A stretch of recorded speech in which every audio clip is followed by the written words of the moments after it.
सोचता है दुनिया के सबसे बड़े लोकतंत्र के सबसे लोकप्रिय प्रधानमंत्री जिनको आज पूरा विश्व सुनते हैं, ऐसा प्रधानमंत्री जिनका ध्येय है एक परम वैभव भारत, जिनका संकल्प है एक विकसित भारत, जिनकी सोच है एक आत्मनिर्भर भारत, ऐसे प्रधानमंत्री नरेंद्र मोदी जी का आज शक्ति का पर्व है, आज महानवमी है।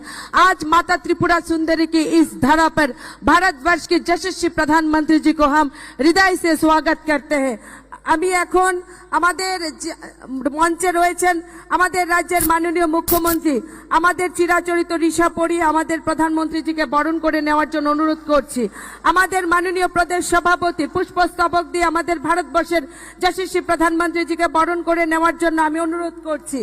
আমাদের রাজ্যের সৃষ্টি কৃষ্টি এবং পরম্পরাগতভাবে আমাদের রাজ্যের যে রাধাকিশোর মানিক্য মহারাজার মানিক্য দ্বারা নির্মিত উজ্জন্ত প্রাসাদের একটি প্রতিকৃতি দিয়ে আমি ভারতবর্ষের যশস্বী প্রধানমন্ত্রীজিকে স্বাগত জানাচ্ছি। আমাদের দুজন প্রার্থী পশ্চিম ত্রিপুরা থেকে বিপ্লব কুমার দেবজি এবং পূর্ব ত্রিপুরা থেকে আমাদের যিনি প্রার্থী আমাদের সকলের প্রিয় আদরণীয় কৃতি দেববর্মন মহোদয়। আমাদের রাজ্যের পরম্পরাগত আমাদের হ্যান্ডিক্রাফটের তৈরি জাহাজ দিয়ে আমাদের ভারতবর্ষের প্রধানমন্ত্রীজিকে আমি অনুরোধ করব